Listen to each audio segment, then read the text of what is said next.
الحمد لله وحده والصلاة والسلام على من لا نبي بعده. أعوذ بالله من الشيطان الرجيم. بسم الله الرحمن الرحيم.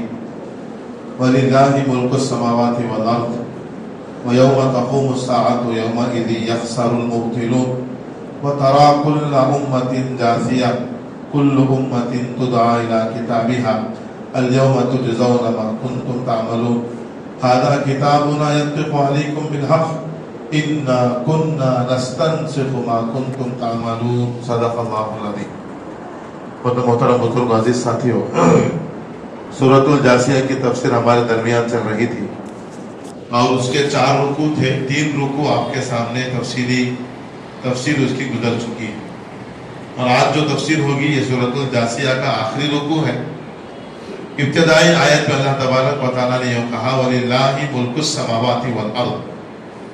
زمین و آسمان کا جو مالک ہے وہ اللہ تبارک و تعالیٰ ہے. یہ زمین بھی اس کی ہے، یہ آسمان بھی اس کا. یوم تقوم الساعۃ یومئذ یخسر المبطلون. اور جس دن قیامت قائم ہوگی تو گنہگار اور مجرم اس دن بڑے خسارے کے اندر، نقصان کے اندر رہیں گے. اگرچہ کہ دنیا کے اندر انہوں نے مال کمایا، جائیدادیں کمائی، شہرت کمائی، عزت کمائی، آل اولاد سب ان کے پاس تھے، لیکن مجرم ہونے کی وجہ سے، نافرمان ہونے کی وجہ سے کل قیامت کے دن یہ ساری چیزیں ان کے کسی کام کے نہیں آئیں گے، بلکہ بالکل خسارہ اور نقصان کے اندر کھڑے رہیں گے. ان کا مال، ان کی جائیدادیں، ان کا مقام و مرتبہ، ان کا دبدبہ، یہ سب دنیا کے اندر رہ جائے گا، آخرت میں کچھ کام آنے والا نہیں ہے. وَتَرَى كُلَّ أُمَّةٍ جَاثِيَةٍ. اور آپ اس دن دیکھیں کہ ہر امت کو وہ اپنے گھٹنوں کے بل گری ہوئی ہوگی. آخرت کے دن اللہ تبارک و تعالیٰ کے خوف سے، حساب کے خوف سے ساری امت، پچھلے جتنے امتیں ہیں وہ سب کے سب گھٹنوں کے بل بیٹھی ہوئی ہوگی. کل امت تدعا الی کتابہا. ہر امت کو اپنے کتاب کے طرف، یعنی کتاب سے مراد نام اعمال ہے، ان کے نام اعمال کے طرف بلایا جائے. ایک مستقل ایک مرحلہ ہے کل قیامت کے دن نام اعمال تقسیم ہونے کا. کل جب انسان اللہ تبارک و تعالیٰ کے بارگاہ میں حاضر ہوں گے، اللہ تبارک و تعالیٰ ہر ایک کے گلے میں اس کا نام اعمال پہلا دیں گے. وَكُلَّ إِنسَانٍ أَلْزَمْنَاهُ طَائِرَهُ عَلَى عُنُقِهِ. یہ سورہ بنی اسرائیل 15 پارے میں اللہ نے فرمایا کل ہر ایک انسان کے گلے میں نام اعمال ڈال دیا جائے گا. وَنُخْرِجُ لَهُ يَوْمَ الْقِيَامَةِ كِتَابًا يَلْقَاهُ مَنشُورًا. ان کے سامنے ایک کتاب پیش کی جائے گی جو کھلی ہوئی ہوگی. اللہ ان سے فرمائیں گے اقرا کتابت، یہ کتاب تھوڑا پڑھی ہے. وَكَفَى بِنَفْسِكَ الْيَوْمَ عَلَيْكَ حَسِيبًا. آج آپ کے حساب کتاب کے لیے دوسروں کی ضرورت نہیں، آپ خود کافی ہیں. تو ہر ایک انسان کے نام اعمال اللہ تبارک و تعالیٰ ان کے سامنے پیش کریں گے. اور نام اعمال ایسی چیز ہے اللہ تبارک و تعالیٰ آگے ذکر کر رہے ہیں کہ وہ بالکل سچ سچ بیان کرے گی. فرشتے رتی برابر اس میں کسی پر ظلم نہیں کریں گے. ہاذا، اچھا آگے سنو، کل امت جاثیہ. آپ دیکھیں کہ ہر امت وہ گھٹنوں کے بل گری ہوئی ہوگی. کل امت تدعا الی کتابہا. ہر امت کو اس کے نام اعمال دینے کے لیے بلایا جائے گا. الیوم تجزون ما کنتم تعملون. جو کچھ تم دنیا کے اندر کرتے تھے آج اس کا تم کو بدلہ دیا جائے گا. تو بدلے کا دن ہوگا اور رتی برابر کسی پر ظلم نہیں. اور ایسے نام اعمال کی کتاب ہاذا کتابنا، یہ ہماری، اللہ کہہ رہے ہیں نام اعمال بندے کو دے کر، یہ ہماری ایسی نام اعمال کی کتاب ہے ینطق علیکم بالحق، جو آپ کے بارے میں سچ سچ بیان کرے گی. اللہ نام اعمال بندے کو دے کر پوچھیں گے دیکھ پڑھ کتاب، کوئی ایسا گناہ ہے جو تو نے نہ کیا ہو فرشتوں نے اس کو لکھ لیا ہو. ایسا کوئی گناہ ہے تم نے چھوٹا کیا ہو فرشتوں نے بڑا لکھ لیا ہو. تو بندہ اس کے اندر دیکھے گا، یوں کہے گا یا اللہ کسی بات کی ایسی گنجائش نہیں ہے، نہ فرشتوں نے ظلم کیا ہے نہ زیادتی کی ہے، سب کچھ میرے گناہ، سب کچھ میرے گناہ. اور وہ نام اعمال کی جو کتاب ہے وہ چھوٹی کتابچہ نہیں ہے، وہ اتنی بڑی کتاب ہے۔ حدیث پاک میں اللہ کے رسول نے فرمایا کہ منتہائے نظر تک وہ کتاب پھیلی ہوئی ہوگی، اور ایسے 99 دفتر ان کے سامنے ہوں گے، 90 پر 9 دفتر، منتہائے نظر تک پھیلی ہوئی کتاب، پوری زندگی کا نام اعمال اس کے اندر لکھے ہوئے۔ تو بندہ اسے دیکھے گا، بڑا تعجب سے کہے گا مالی ھذا الکتاب، ہے یہ کون سی کتاب ہے، یہ کون سی کتاب ہے؟ لا یغادر صغیرۃ ولا کبیرۃ الا احصاها، صغیرہ کہتے ہیں چھوٹے، کبیرہ کہتے ہیں بڑے۔ یہ عجیب کتاب ہے، نہ اس میں چھوٹا گناہ نہ بڑا گناہ، ہر اس کے اندر موجود ہے۔ وہ گناہ مجھے کرنے والا کوئی دیکھنے والا نہیں تھا، وہ گناہ بھی اس کے اندر ہے، چھوٹے سے چھوٹا گناہ، بڑے سے بڑا گناہ۔ آخر یہ کون سی کتاب؟ تو بعض خوش قسمت وہ ہوں گے جن کو اللہ تبارک و تعالیٰ ان کے نام اعمال میں گناہوں پر گناہ ہوتے ہوئے بھی اللہ ان کے لیے مغفرت کا اعلان کرے۔ وہ لوگ ہوں گے جو اخلاص کے ساتھ دنیا کے اندر کلمہ پڑھے، کلمہ طیبہ کا ورد کرے۔ حدیث پاک میں ہے اللہ تبارک و تعالیٰ بندے کو نام اعمال دے کر کہیں گے دیکھ، وہ بندہ سارے گناہوں کا اعتراف کرے گا، کہے گا یہ سارے میں نے گناہ خود کیے۔ اللہ پوچھیں گے کوئی عذر تیرے پاس ہے؟ وہ کہے گا یا اللہ کوئی عذر نہیں ہے، میں خود گنہگار۔ اللہ بندے سے فرمائیں گے ڈرنے کی ضرورت نہیں ہے، آج تجھ پر ظلم نہیں ہوگا، آج تجھ پر ظلم نہیں ہوگا۔ پھر اللہ تبارک و تعالیٰ اپنے طرف سے چھوٹی سی پرچی اس کو دے گی، اور بندہ پرچی لے کر کہے گا اتنے بڑے دفتر، 99 دفتر، ان دفتروں کے مقابلے میں یہ چھوٹی سی پرچی کیا کام دے گی؟ اللہ پھر فرمائیں گے آج تجھ پر ظلم نہیں ہوگا۔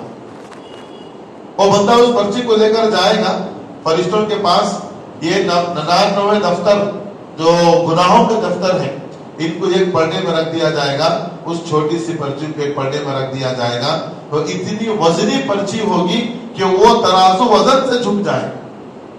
اس میں کیا لکھا ہوا ہے؟ کلمہ طیبہ لا الہ الا اللہ محمد رسول اللہ، تو کوئی معمولی کلمہ نہیں ہے۔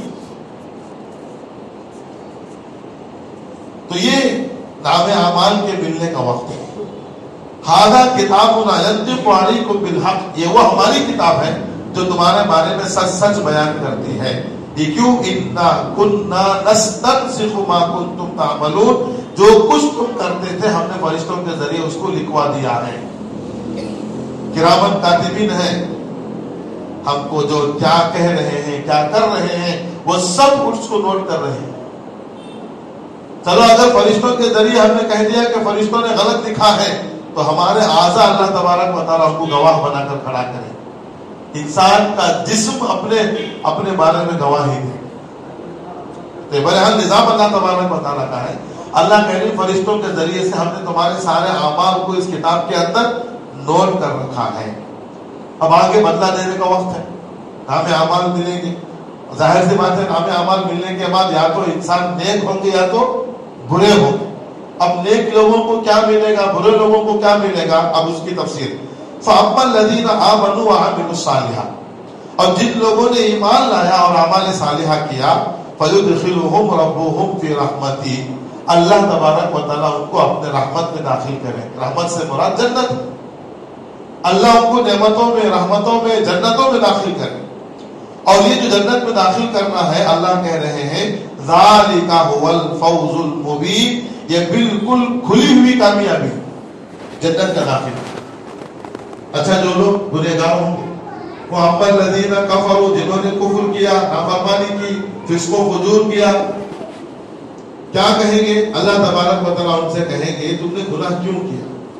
افلم تکن آیاتی تتلی علیکم، کیا تمہارے پاس ہماری ان آیتوں کو پڑھ کر سنانے والا، سمجھانے والا، تفسیر کرنے والا کوئی نہیں آیا؟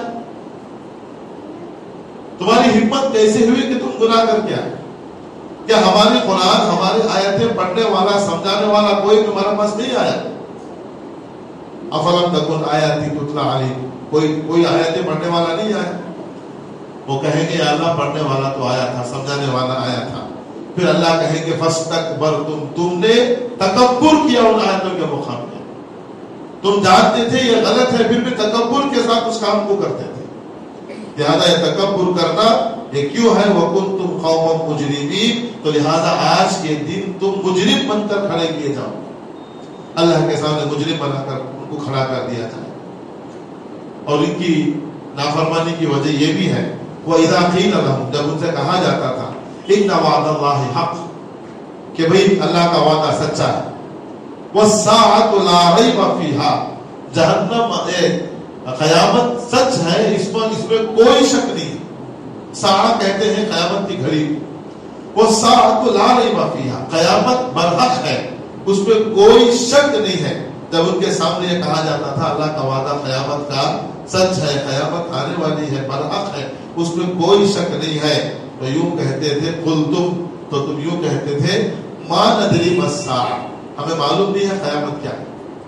وہ قیامت کے منکر تھے، وہ کہتے تھے ہمیں معلوم نہیں قیامت کیا ہے، إِن نَظُنُّ إِلَّا ظَنًّا، بس ہمارا تھوڑا سا گمان تھا کہ بھی ایسا بھی ہو سکتا ہے کیا، قیامت آ سکتی کیا، اللہ کے سامنے ہم دوبارہ کھڑے ہو سکتے ہیں کیا، تھوڑا بہت ہمارا گمان تھا۔ وَمَا نَحْنُ بِمُسْتَيْقِنِينَ، لیکن ہم نے قیامت کے دن پر یقین نہیں کیا۔ لہذا قیامت کا یقین آنا، مرنے کے بعد کی زندگی کا یقین آنا بہت ضروری ہے۔ اسی وجہ سے اللہ تبارک و تعالیٰ بارہا ہم کو قیامت کا، مرنے کے بعد کا، اور مرنے کے بعد دوبارہ اللہ کے پاس کھڑے ہونے کی اللہ ہمیں بار بار یاد دہانی کراتے ہیں۔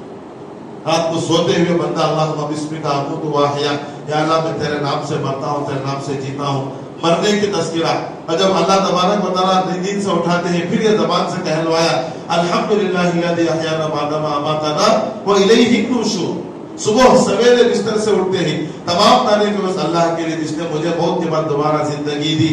آج تو میں پیدا دوبارہ زندہ ہو گیا دنیا کے اندر، لیکن ایک دن مروں گا، والیہ النشور، کہاں کھڑے ہوں گا۔ آج میں نے بستر سے صبح کی ہے، ایک میں صبح کروں گا کہاں، قیامت کے۔ تو ہر گھڑی ہر وقت اللہ نے ہمیں قیامت کا یقین دلایا ہے۔ تو یہ قیامت کی یقین کی کمزوری انسان گناہ کرتا ہے۔ تو اسی وجہ سے فرمایا وَمَا نَحْنُ بِمُسْتَيْقِنِينَ، یہ مجرم کہیں گے ہمیں قیامت کا یقین ہی نہیں تھا۔ اب اللہ کہیں گے وَبَدَا لَهُمْ سَيِّئَاتُ مَا عَمِلُوا، ان کے برے اعمال کی سزا اب یہاں سے شروع ہوتی ہے۔ نام اعمال مل گئے، ان کا ٹھکانہ جہنم ہو گیا، اب جو کچھ برے اعمال کیے یہاں سے ان کے برے اعمال کی سزا شروع۔ وَحَاقَ بِهِم مَا كَانُوا بِهِ يَسْتَهْزِئُونَ، حاقہ کے معنی گھیر لینا، جس عذاب کا وہ مذاق اڑاتے تھے، جس جہنم کا وہ مذاق اڑاتے تھے، وہ جہنم، وہ عذاب ان کو آ گھیرے، آ پکڑے، لہذا وہ جہنم کے اندر جائیں۔ تو اللہ تبارک و تعالیٰ ان سے ایک بڑا عجیب جملہ کہیں گے، اللہ ہم سب کی حفاظت فرمائے۔ اللہ ان سے کہیں گے وَقِيلَ الْيَوْمَ، اس دن ان سے کہا جائے گا نَنْسَاكُمْ، اللہ کہیں گے جاؤ ہم نے تم کو بھلا دیا۔ کون کہہ رہے؟ اللہ کہیں گے ہم کیا کریں گے، تم کو بھلا دیں گے۔ بھلا دیں گے مطلب ہم تم کو اپنی رحمت سے دور کریں گے، جنت سے دور کریں گے، تم کو جہنم کے اندر پھینکیں گے۔ وَقِيلَ الْيَوْمَ نَنْسَاكُمْ، اللہ ان سے کہیں گے ہم نے آج کے دن تم کو بھلا دیا۔ کیوں بھلایا؟ کما نسیتم لقاء یومکم ھذا، جیسے تم دنیا کے اندر آخرت کے دن کو بھلا رکھے، ہم نے آج کے دن تم کو بھلا دیا۔ تم نے دنیا کے اندر کسے بھولا؟ آخرت کے دن کو بھولا، مرنے کے بعد کو بھولا، ہم نے تم کو مرنے کے بعد بھلا دیا۔ اللہ کہیں گے سخت جملہ ہے کہ ہم نے تم کو بھلا رکھا ہے جیسے تم دنیا کے اندر آخرت کے دن کو بھلا رکھے تھے۔ وَمَأْوَاكُمُ النَّارُ، تمہارا ٹھکانہ جہنم ہے۔ وَمَا لَكُمْ مِن نَاصِرِينَ، اور جہنم کے اندر تمہارا کوئی مددگار نہیں۔ پکارو گے، چلاؤ گے، گڑگڑاؤ گے، رو گے، بلبلاؤ گے، تم جو چاہے کرو، لیکن کوئی تمہارا مدد کرنے والا نہیں ہے۔ لیکن دنیا کا مسئلہ ایسا نہیں ہے۔ دنیا کے اندر اللہ کو یاد کر کے ایک مکھی کے سر کے برابر آگ سے خطرہ پانی نکل جائے، اللہ تمہارے لیے جہنم کے آگ کو ٹھنڈا کر سکتا ہے۔ لیکن اگر قیامت کے دن آپ جتنا بھی چلاؤ، جہنم کے اندر کوئی تمہارا مددگار نہیں۔ ذالکم بأنکم اتخذتم آیات اللہ ہزوا، اس لیے کیوں ہو رہا ہے ایسا؟ اس لیے ہوا کہ تم نے اللہ کی آیتوں کا مذاق اڑایا، اللہ کی نشانیوں کا مذاق اڑایا ہے۔ وغرتکم الحیات الدنیا، اور دنیا کی زندگی تم کو دھوکے میں ڈال رکھا۔ تم سمجھ رکھے تھے کہ دنیا ہی ہماری سب کچھ ہے، لہٰذا دنیا کی تیاری کے اندر تم نے پورا فوکس کیا، پوری تیاری کی، دنیا کے ناز و نخروں کے اندر، دنیا کے آرام کے اندر ایک رتی برابر کمی بیشی نہیں ہوئی، لیکن یہ دنیا کی زندگی تم کو دھوکے میں ڈال رکھا اور اللہ کی آیتوں کا تم نے مذاق اڑایا۔ فَالْيَوْمَ لَا يُخْرَجُونَ مِنْهَا، تو لہذا آج کے دن تم کو جہنم سے دوبارہ نہیں نکالا جائے گا، جتنا تم چلاؤ گے اتنا جہنم میں تم کو ڈال دیا جائے گا۔ فَالْيَوْمَ لَا يُخْرَجُونَ مِنْهَا، اس دن تم کو جہنم سے نہیں نکالا جائے گا۔ وَلَا هُمْ يُسْتَعْتَبُونَ، اور کوئی ایسا موقع نہیں ہے کہ تم اللہ کو راضی کر سکو۔ کیا بھی مرنے کے بعد اللہ کو راضی کرنے کا موقع ہے؟ نہیں۔ آج دنیا کے اندر موقع ہے، اللہ تبارک و تعالیٰ بڑے غفور رحیم ہے، اللہ منتظر ہے، ہر رات اللہ تبارک و تعالیٰ آخری حصے میں اعلان کر رہے ہیں کوئی ہے مجھ سے قریب ہونے والا، اللہ کی طرف سے اعلان ہوگا ہر شب آخری وقت میں، آخری شب۔ آج اللہ تبارک و تعالیٰ کو راضی کرنا بہت آسان ہے، چھوٹے عمل سے اللہ راضی ہو جاتا ہے، اور اللہ تو بہانے ڈھونڈتے ہیں، بھائی اللہ کے پاس کوئی بڑی چیز کی ضرورت نہیں، کوئی بڑا تیر مارنے کی ضرورت نہیں، اللہ بہانے ڈھونڈتے ہیں۔ فاحشہ عورت کتے کو پانی پلاتی ہے، اللہ اس کی مغفرت کر دیتے ہیں۔ ایک ظالم بادشاہ سفر میں جا رہا ہے، راستے کے اندر ایک خارشی کتا ملتا ہے، بیمار کتا، بادشاہ اسے دیکھتا ہے، رحم آتا ہے، بادشاہ اپنے درباریوں سے کہتا ہے کہ اس کو جو ہے میرے محل کے اندر لے کر جاؤ، اس کا خیال رکھو۔ شام کو بادشاہ واپس آنے کے بعد آگ جلاتا ہے، اس کو گرم کرتا ہے، سردی کی وجہ سے بیمار کانپ رہا ہے، کتے کی خدمت کر رہا ہے، کتے کی دیکھ بھال کر رہا ہے۔ دوسرے دن بادشاہ کا انتقال ہو گیا، کسی نے خواب کے اندر بادشاہ کو دیکھا تو پوچھا، اتنا بڑا ظالم بادشاہ تھا، تو پوچھا بادشاہ سلامت آپ کے ساتھ کیا گزرا، اللہ نے آپ کے ساتھ کیا معاملہ کیا؟ وہ بادشاہ نے بڑا عجیب جملہ کہا، اللہ نے مجھے اپنے سامنے بلا کر کہا کہ تو کتا تھا، تیرے اعمال بالکل کتے جیسے تھے، ہم نے تیری مغفرت کے لیے ایک کتا دیا ہے، اور کتے کی خدمت کی وجہ سے ہم نے تیری مغفرت فرمائی۔ اللہ کو راضی کرنا بہت آسان ہے آج دنیا کے اندر، لیکن مرنے کے بعد ہم جتنی بھی کوشش کریں اب اللہ کو راضی کرنے کا موقع نہیں۔ تو اللہ کہتے ہیں جہنم میں جانے کے بعد نہ تم کو جہنم سے دوبارہ نکالا جائے گا، اور نہ ہی جہنم میں جانے کے بعد دوبارہ اللہ کو راضی کرنے کا کوئی موقع ہے۔ آج دنیا کے اندر موقع ہے۔ اور آخری آیت میں اللہ تبارک و تعالیٰ کہہ رہے ہیں پھر اللہ کی تعریف، فَلِلَّهِ الْحَمْدُ، اللہ ہی کے لیے تعریف ہے۔ کون؟ اللہ رب السماوات ورب الارض رب العالمین، جو آسمانوں کا رب ہے، زمین کا رب ہے، عالمین کا رب ہے، اس اللہ کے لیے ساری تعریف ہے۔ جتنی تعریف دنیا کے اندر اب تک کی گئی ہے اور اب ہو رہی ہے اور قیامت تک ہوگی، یہ ساری کی ساری تعریف کا حقدار کون ہے؟ وہ اللہ۔ اللہ ہی کے لیے تمام تعریف، رب السماوات ورب الارض رب العالمین، آسمانوں کا، زمین کا اور تمام عالم کا رب ہے۔ وَلَهُ الْكِبْرِيَاءُ فِي السَّمَاوَاتِ وَالْأَرْضِ، زمین و آسمان کے اندر اگر کسی کی بڑائی ہے تو اللہ کی ہے۔ ہم دنیا کے اندر بڑائی کرتے ہیں، اللہ نے فرمایا تمہاری کیا حیثیت ہے تم بڑائی کرو، کتنا تم اکڑ کر چلو گے۔ قرآن گواہ ہے، اللہ تبارک و تعالیٰ کہہ رہے ہیں یہ تمہارا اکڑ کر چلنا، نہ تم ہمارے پہاڑوں سے بلند ہو سکتے ہو، اور تم جتنا اکڑ کر چلنے سے نہ تم ہماری زمین کو پھاڑ سکتے ہو۔ پھاڑ سکتے ہیں؟ آدمی جتنا بھی اکڑ لے پہاڑ سے تو بڑا نہیں ہو سکتا، جتنا بھی ہے، اور جتنا بھی اکڑ کر جو ہے چلے زمین کو پیر مار کر جتنا بھی زور سے مارے زمین کو پھاڑ نہیں سکتا۔ اللہ کہہ رہے تمہاری کیا حیثیت ہے؟ تکبر اللہ تبارک و تعالیٰ کو پسند نہیں ہے۔ اللہ کے رسول نے فرمایا جس کے دل کے اندر رائی کے دانے کے برابر بھی تکبر ہوگا وہ جہنم و جنت کے اندر کو کیا، جنت کا وہ کیا فرمایا کہ جنت کی بو بھی نہیں سونگھ سکتا، خوشبو بھی نہیں سونگھ سکتا۔ تو اس لیے اپنے آپ کو کبریائی سے پاک کرنا، تکبر سے پاک کرنا۔ اگر بڑائی اور کبریائی اگر کسی کی ہے تو وہ کس کے لیے ہے؟ وہ اللہ کی۔ اللہ کے نبی کتنی عاجزی ان کے اندر تھی، آپ دیکھیں اللہ کے نبی، ہمارے نبی کی طرف اشارہ کر کے دیکھیں، اللہ کے بعد اگر کسی کی ذات بڑی ہے تو وہ کس کی ہے؟ اللہ کے نبی کی۔ اللہ کے بعد اگر کسی کی ذات تعریف کے قابل ہے تو اللہ کے نبی کی۔ لیکن اللہ کے نبی کے اندر اتنی عاجزی اللہ نے قرآن مجید کے اندر بارہا اللہ کے نبی کا تذکرہ فرمایا تو اللہ کے نبی کے ساتھ عبد لکھا ہے۔